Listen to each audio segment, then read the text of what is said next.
We've got a lot happening over the next couple days before we even get to the weekend. Live look at Storm Tracker this morning. It is widespread rain. Most of this is light, and I think that will be the case for the vast majority of the day. But we'll give you a quick little radar tour. We'll bounce into the metro area.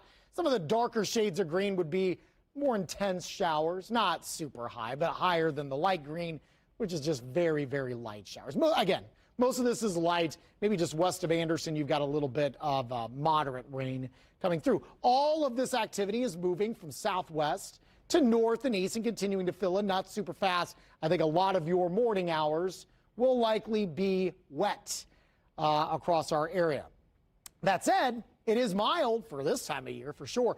51 degrees right now. Winds aren't terrible, but noticeable. Southeast around 9 miles per hour. And so those winds will gradually pick up as this system kind of marches through. 49 Kokomo and Lafayette, 52 Greencastle, 51 in Bloomington, and 52 in Bedford. Let's go hour by hour on Storm Track 8 Futurecast.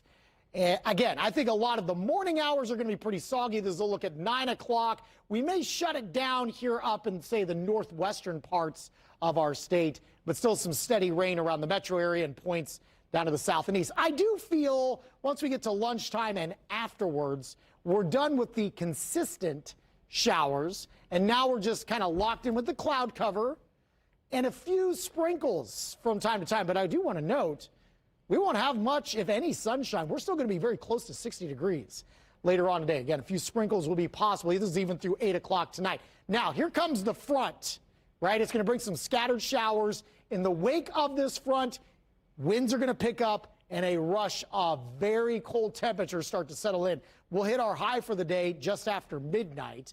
Look at our temperatures by 11 o'clock in the morning, upper 30s. And do note for Wednesday, I do think some flurries will be possible. Now, if you're going to be traveling outside of maybe western Michigan, where there'll be lake effect snow showers going on, Indiana should be fairly quiet and you shouldn't have any trouble on the roads. All right, it's just going to be windy and chilly, mid-30s by around 7 o'clock, and then we really start to tank by early Thanksgiving morning, mostly cloudy skies across our area and cold.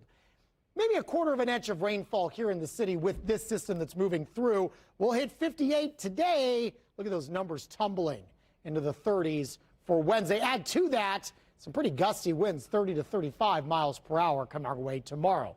Thanksgiving will be cold, 30 at noon, 33 by 5 o'clock, and wind chills on Thanksgiving into the low 20s by around lunchtime. All right, so it is going to be very, very cold. All right, we already kind of talked briefly about this weekend system. Again, we're still kind of fine-tuning this. We still have a ways to go, but I do think there's a chance Friday night, this is an 11 o'clock Friday night, rolling into Saturday, that parts of the state, and you can see the state is kind of getting split in half, and that's where the questions lie. There could be a good thump of snow. We do flip the switch back to eventually rain at some point, but I do think we could get some accumulation coming out of this system, the highest of which will likely be to our north, but somewhere in this zone here, we might have some snowfall accumulation as we gear up for this upcoming weekend, specifically Friday night into Saturday, so stay tuned. Hope Plumbing, Heating, and Cooling, 7-day forecast here. Temperatures turning cold for a while.